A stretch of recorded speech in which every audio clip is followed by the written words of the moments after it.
dive into this matchup and showcase our players for anybody just joining at home here in the finals. Chuppa across the fourth, a tri-state player, Toronto regional champion, San Diego finalist back in 2023, the first ever Scarlet and Violet VGC event, NASC top 8 last year, as well as Oceania top 8. Chuppa would not be the first person from Brooklyn to find success in Portland.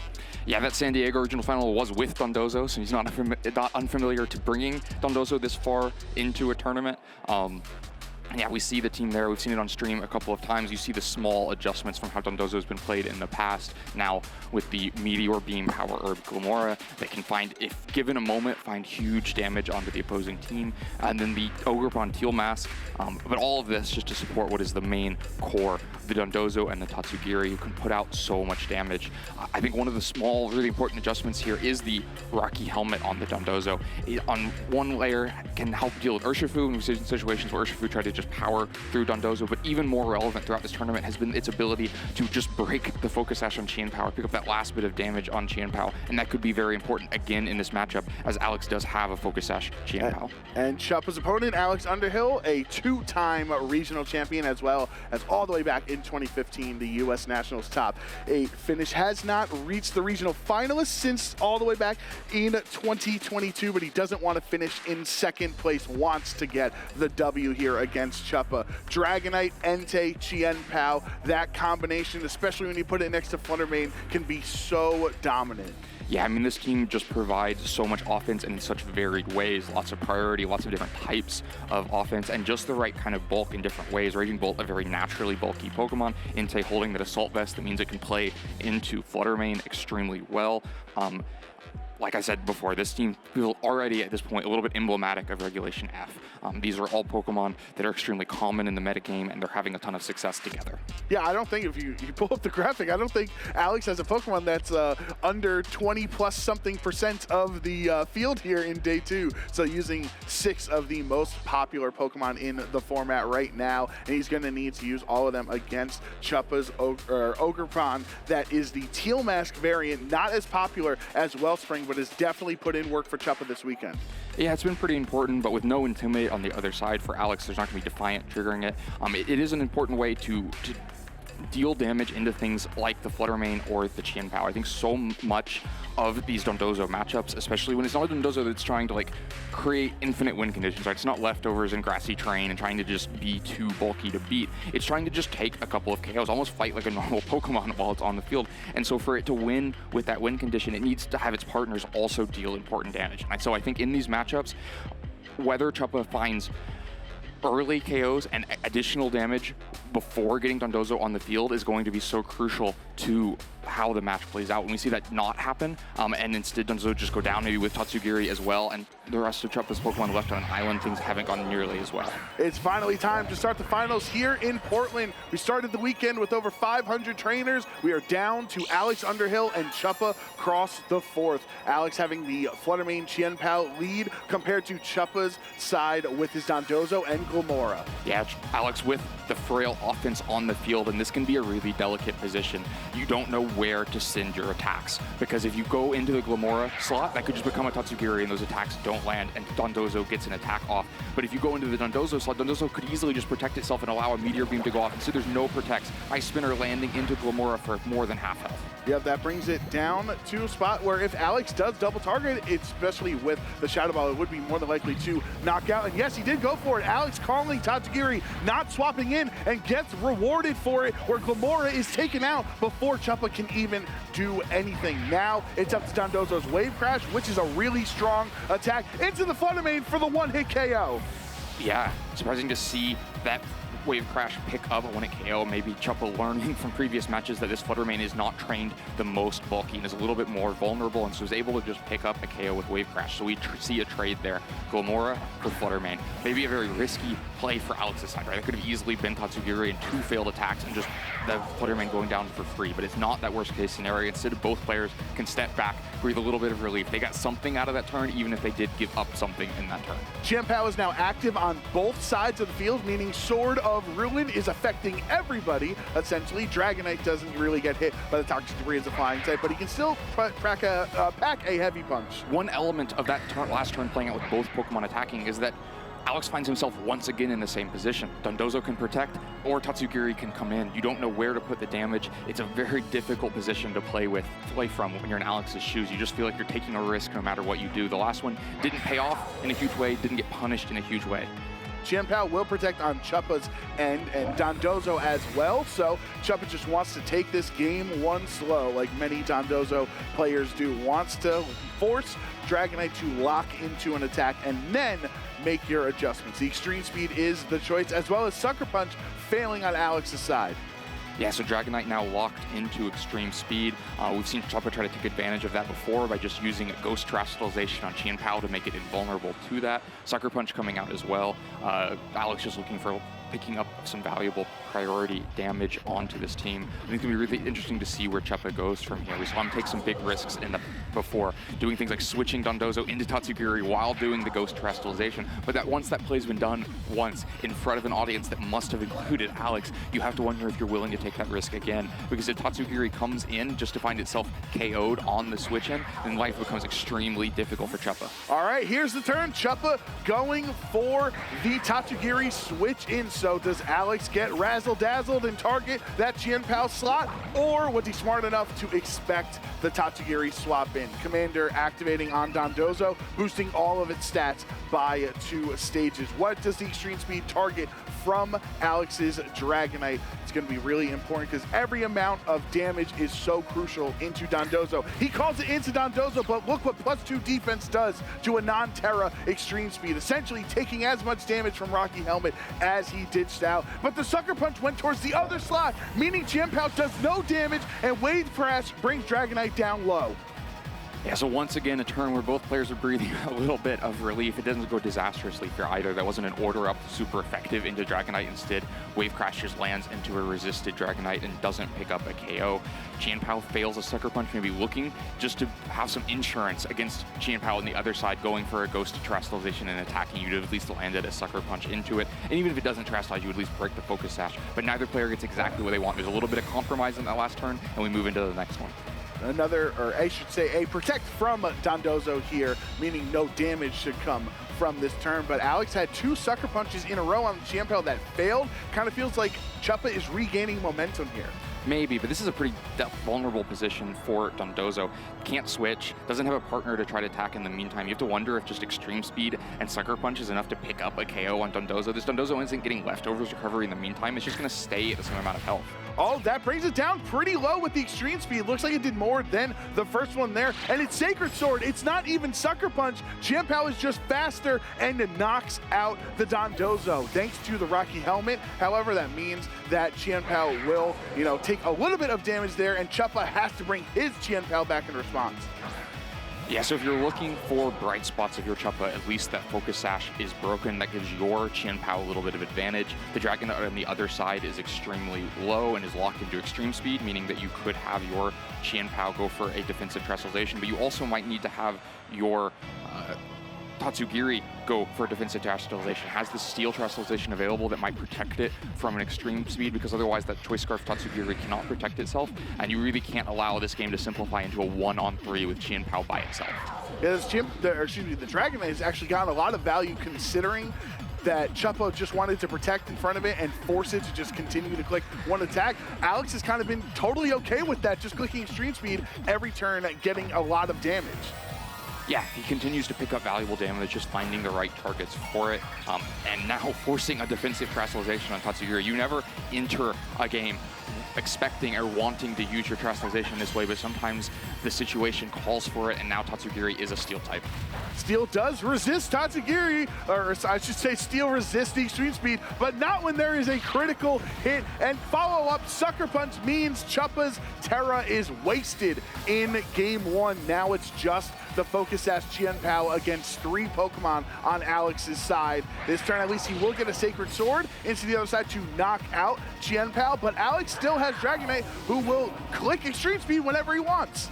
Yeah, I mean, maybe not wasted, at least forced 2 attacks to go into that Tatsugiri spot, which bought the time for Chien-Pao to get a KO while staying with its focus sash intact. But that did spin to the Terrestrialization, meaning that Chien-Pao cannot become a Ghost type and become immune to Extreme Speed now, so it's vulnerable to Extreme Speed, vulnerable to Thunderclap. It's really difficult to see how it lands all the different attacks that it would need to actually KO both of these Pokemon. Yeah, you do have a super effective Ice Spinner, but of course the Extreme Speed is just such a strong attack from a Choice Banded Dragonite on the other side, so Alex feeling the advantage and wants to pressure this Chien-Pao. Terra Water now resisting Ice Spinner, so that's going to be really crucial for this Raging Bolt because it can no longer really be in threat of getting knocked out from one hit from Chien-Pao.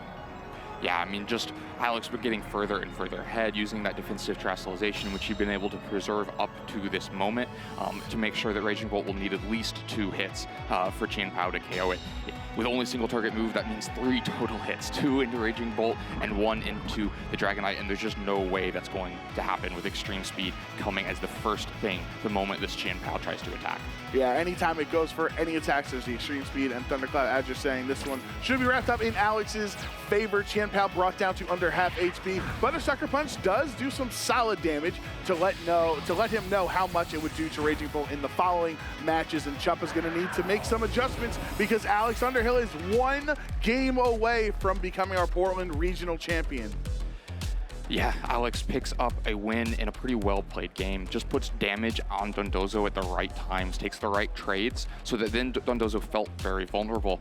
The Dragonite kind of proved its worth there, threatening a ton of damage with Extreme Speed and keeping the speed advantage that way. Dondozo always looks a little bit worse when both of your Pokemon are attacking before it, especially on that turn where it goes down, because it seems like Dondozo is maybe trading well when it's taking 2 attacks and responding with an attack, but at some point that shifts and it just takes 2 attacks and goes down, and that's always the moment where it feels like things start to fall apart for Dondozo, and that definitely is what it felt like happened in that game. That was such a huge turn 1 that Alex was able to predict Chuppa not swapping Tatsugiri in and knocking out the Glamora, and I think that's just something that Chuppa has to be prepared for in following turns. Like, obviously he's made it to this point in the finals, and every single game you have to kind of get your opponent and condition them into positions where they don't want to just double target the other slot because you always have that risk of swapping. But then Alex actually waving away to the Tatsugiri, that was pretty funny there. So what can Chuppa do in this matchup? Is it still all Dondozo, you know, go for broke with the strategy that brought you here, or do you have to make an adjustment against Alex's, you know, Chien-Pao and Dragonite? I'm not sure there's the tools there to just abandon Dondozo entirely, and I don't think that Dondozo itself is really the problem. It can provide pretty good value. It still did pick up a KO on the Fluttermane in that last game. Did it before Tatsugiri was in the mouth, but still managed to get that damage down. I think ultimately this game, these 2 teams in this matchup, it comes down to really detailed decisions about what targeting to go after. There's a lot of mind games and a little bit of rock, paper, scissors and what you attack into, not finding your attacks into protects, not finding your attacks going into Tatsugiri as it switches in. And that means everything can shift radically from one game to the next. Alex got the better of those situations in the last game, but Chuppa could easily find himself the beneficiary of them in the next one without any like seismic shift in strategy, just in the right decisions at the right times. This should be a really exciting match because obviously Chuppa is, you could argue, the most experienced Dondozo player in the world with how much experience he has playing with Dondozo at the competitive level, the regional and international level. What can he do to stop Alex from taking this regional title away? It is Fluttermane and Ogerpon Wellspring for Alex compared to Chien-Pao and Dondozo yet again for Chuppa. Yeah, so Chuppa sticking with Dozo next to an attacker. Last time it was Glamora, now Chien-Pao. We've seen this Chien-Pao up against Fluttermane on Colin's side of the field, and it was able to pick up a one-hit KO with Ice Spinner. You have to imagine by how similar the rest of these teams are, those Fluttermanes could be trained pretty similarly. And if that Fluttermane just goes down, it's a really poor position for Alex. We can't allow that to happen. He just protects the Fluttermane to make sure that it isn't so easy for Chuppa. Oh, but Chien-Pao also protecting on this turn, which means next turn they are both vulnerable to an attack. Dondozo will protect as well, so the only attack that's going to come out on this turn is from Ogerpon Wellspring, going into the Horn Leech, which is just trying to break the Chien-Pao's Focus Sash. So at least Chuppa understands what Alex's motivations and his strategies are after that first turn. Yeah, absolutely. Chuppa used the double protect to understand what Alex is going to do, but maybe gives up some of his flexibility in protecting one of these Pokemon while attacking with the other. I think this lead from Alex is also just really smart. There's a lot of options that are kind of taken away. You can't easily try to Wave Crash the Flutter Mane. That could just get Follow Me redirected into Ogerpon, but Earthquake is going to be kind of slow to pick up damage against these two Pokemon as well. And then Chien-Pao, it doesn't want to get its Ice Spinner redirected into Ogerpon and just take a Dazzling Gleam in response, so it does leave the field to bring in Tatsugiri, start the real Dondozo mode. But if I'm playing against Dondozo, I always see as a little bit of success when I just force Dondozo to immediately commit to the Dondozo mode before any damage is dealt in the match. Right, because then you still have all of your Pokemon and all of your tools still available on your side to try to stop Dondozo's plan. But that Tatsugiri for now will use its Commander ability to boost all of Dondozo's stats by 2 stages, making it really fast and really bulky at the same time. It's time for Chuppa to terrestrialize his Dondozo in this match into a grass type. As water type, you don't want to sit there against potential Raging Bolt in the back, but of course the Horn Leech Ogerpon has in your face right now. There's the Wave Crash into Flutter Mane. It was a one-hit KO last game. It's a one-hit KO yet again. Yeah, and so kind of makes a little bit of a risky play there, doesn't expect a Follow Me coming through, has the speed from the Tatsugiri, and then kind of an unexpected twist is that actually makes it faster than this Flutter Mane like we saw in the match prior, and so it's able to outspeed and just pick up the KO on Flutter Mane and only take a resisted Horn Leech back in exchange. That ends up turning into an excellent turn for Chuppa. So it's almost the opposite end of what Alex had to deal with last game of when is the Tatsugiri going to switch in, because Chuppa every turn has to wonder when will Ogerpon click Follow Me with Water Absorb to take my Wave Crash away. The good news is that the only Pokemon that really pressures Chuppa to go for the Wave Crash is that Flutter Mane. Chien-Pao's not going to go down in one hit anyway, unless it gives it the Rocky Helmet recoil back to itself, and so maybe Chuppa a little bit more willing to play this a bit more slowly, go for Order Up to just get 2-hit KOs into Chien-Pao or Ogerpon, or just Earthquake for some spread damage across the board. Got the really important Wave Crash in that prevented Flutter Mane from ever getting a single attack off. This is now a grass type on Dondozo, so this Ice Spinner is super effective, but of course the boost to its defenses means it is such an absolute unit on the field. There's the Order Up into Ogerpon, bringing it down relatively low and giving Dondozo an attack increase. Ivy Cudgel is resistant to Dondozo. Even though it's ineffective, it gets the crit, and Dondozo's down. I think that's extremely bad news for Alex. That critical hit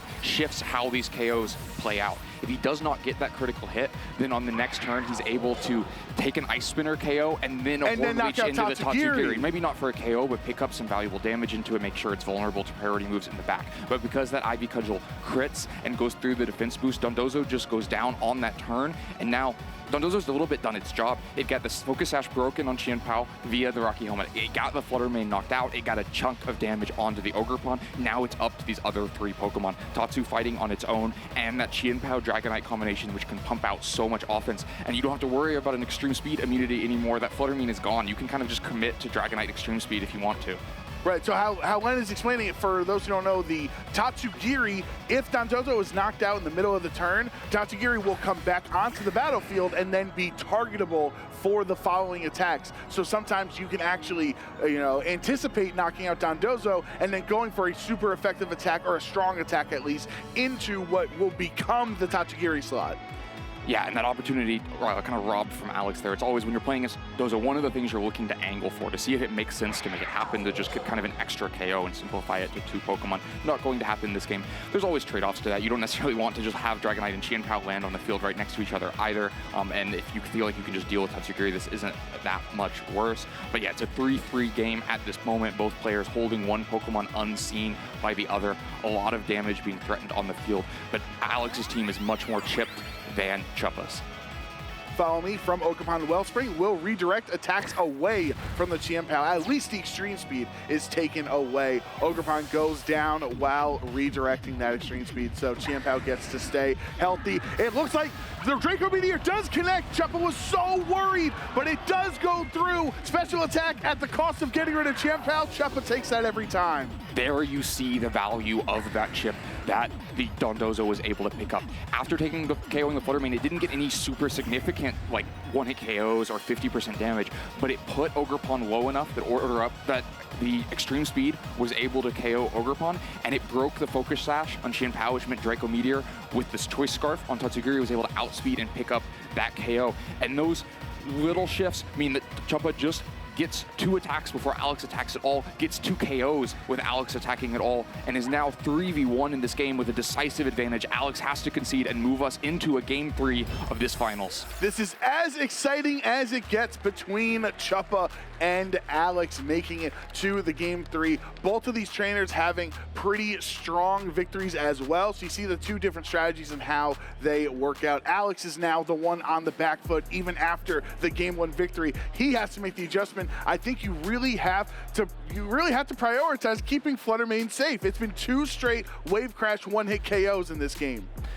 Yeah, but it's 2 straight wave crash KOs that then had different results afterwards, right? I think you can see how these games are playing out, how small the decisions are to decide these games. Both players don't have safe options, almost never have safe options. They have to take risks of some sort. Alex has to target something that may be a Tatsugiri or may be a Protect. Chuppa has to go for a wave crash that might just get follow mead into Ogerpon. But players take these risks, they get them right, they get them wrong, and it's incremental advantages being gained throughout that process that eventually turns into really decisive advantages. Both of these games have ended with really big leads for one player or the other that stem from small advantages starting in the first turn. This is what we love about high-level VGC from the top trainers in North America. It's always so dramatic. It's always every single turn, the difference between victory and losing is as minuscule as possible. And now going into this game 3, Alex has to decide, is it the same strategy of Fluttermane and Ogerpon Wellspring? Maybe just try to go for the safe follow me, and even if he clicks other things, you can get punished that way, but at least you know your Fluttermane will not get knocked out all 3 turns, or all 3 games turn 1. Yeah, maybe keeping Fluttermane a little more safe. It'd also be interesting to see Dragonite come back to the match. I think it was really impactful in game 1. It resists Wave Crash and is immune to Earthquake with its base typing, so it can kind of limit Dondozo's options.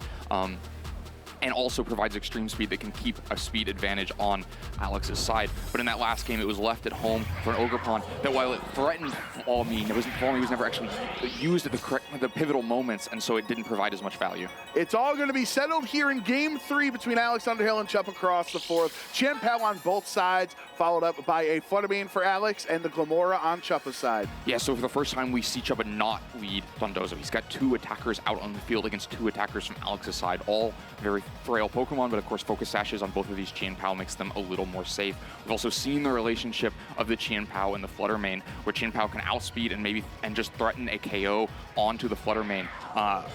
It's a roll. We've seen it both not KO and KO, but it's not something Alex probably wants to allow happen. But it's not necessarily going to be stopped. The Sucker Punch into Chien-Pao is just some chip.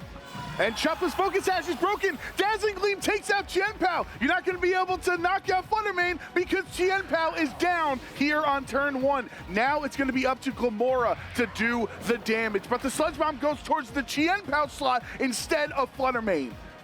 Yeah, picks up really valuable damage against Chien-Pao, but this is not the turn 1 that Chuppa was after. Loses the Chien-Pao without getting really any value out of it. The Sucker Punch coming in there to make sure that the slower Chien-Pao on the other side goes down without getting an attack off.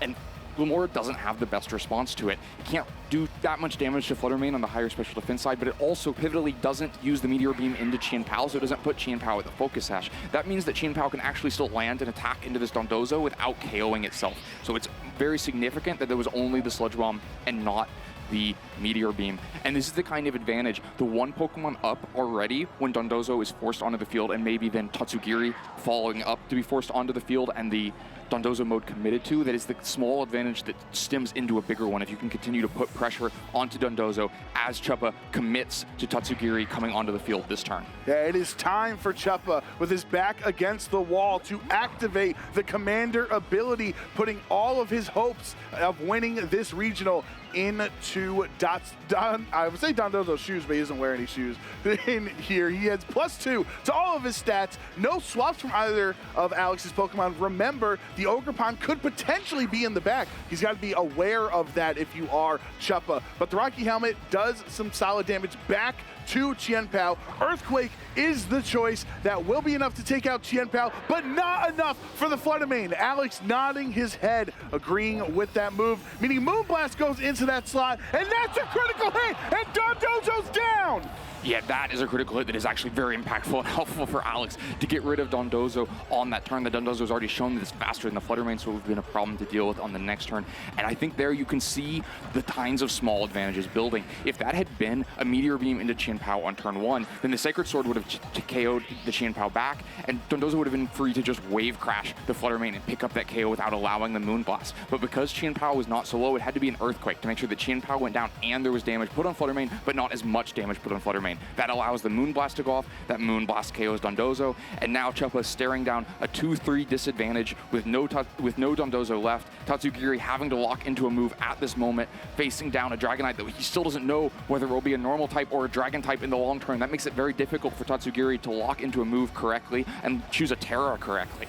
Yeah, Alex has definitely the Pokemon advantage right now, and his Dragonite is feeling strong. For now, Chuppa will terrestrialize his Tatsugiri. You much rather expect the Dondozo to be the terrestrialization choice in a matchup, but Chuppa does not have that available right now. It will be Terra, Steel, Tatsugiri on his side, compared to Alex deciding to terrestrialize this Dragonite. No longer a Dragon type means Draco Meteor is not super effective anymore, and of course, Extreme Speed is going to do even more damage as you are a normal type now. Fluttermane will protect, meaning Dragonite's the only attack Alex can possibly go for on this turn, and the question is which target does it hit? It's resisted out of the way, and it goes towards Tatsugiri. Still a 2-hit KO regardless of resistance. Muddy Water is not fully accurate, but it looks like it does connect this time around onto Dragonite. Does it get a accuracy drop? No, it doesn't, but it's time for the Meteor Beam and Power Herb combo on Glimmora. Looks like Glimmora is pretty much the last damage that Chuppa has on his side. Yeah, this Meteor Beam is going to go into Dragonite. It is so crucial for Chuppa that this KO, and it does, evens the game at 2-2 and saves that Tatsugiri from the incoming Extreme Speed that would have just KO'd it, unable to protect itself. Meanwhile, Fluttermane just protects itself is so low that the Scarf Tatsugiri would have just KO'd with Muddy Water, but now that's just delayed to the next turn. The good news is for Alex that when one priority move goes down, another priority move takes its place. That's what's so strong about this composition from Alex is there are just priority moves everywhere. Now you can just Thunderclap. Tatsugiri has a Choice Scarf. It can't do anything but attack and take a Thunderclap that KOs Tatsugiri. That means that Fluttermane is now able to attack. It's not going to be outsped and KO'd by a Muddy Water. It can do whatever it would like into the Glimmora at this moment. There's the Shadow Ball into Glimmora. That's a lot of damage. It hangs on at 1 HP. There's the Mortal Spin, but obviously does not do a lot of damage to either of Alex's Pokemon. Gets the poison, and then Fluttermane can be poisoned at the end of this turn, but Raging Bolt has way more than enough HP to handle this. Electric type Sucker Punch. Who would have thought that'd be a pretty good idea in VGC, because Thunderclap can just finish this off. Thunderclap can finish this off if Alex doesn't just Spiky Shield for a ton of turns in a row. Glimmora does have the natural speed advantage, I would expect, so if it's not the Thunderclap, it might be able to get an attack off. Meanwhile, he can continue to Spiky Shield while accumulating toxic damage. There's definitely no reason for Chuppa to concede this yet. Alex should have it. You know, majority of times we play this in-game, Alex will have it, but it is not over yet. We're going to have to wait and see this happen. This is the downside of those Sucker Punch style moves, is that they are never a sure thing. You can get to the finals of a regional championship, be one attack away from claiming the title and still not be sure of it, because it could Shield, just 30%! He gets the double Spiky Shield to protect himself. That means that he even called the Thunderbolt. Great job by Alex to not Thunderclap that turn, but it doesn't matter because Chuppa gets that 30% chance, and this Toxic is starting to stack up. It's gonna do a little bit of damage every turn. Yeah, you have to start to wonder how the Raging Bolt is trained. Can it still take a +1 Sludge Bomb at this moment? Will Alex Thunderclap? It is so close. Thunderclap comes in, it lands! Priority attack, Glimmora is down! It's a new year, and Alex Underhill is going to start it as the Portland Regional Champion in the Masters Division for the video game. You can't get more tense than that. Down to the mind games of Thunderclap or Thunderbolt, and Alex chooses right. Lands the Thunderclap, takes that last 1 HP of damage that Glimmora was sitting at, and claims himself a 3rd regional title. And Raging Bolt was the story of the at least last few weeks in anticipation of Portland, Len. Everybody online says, man, this new Paradox is pretty strong. And Alex says, yeah, I think so too. Wins the regional with Raging Bolt.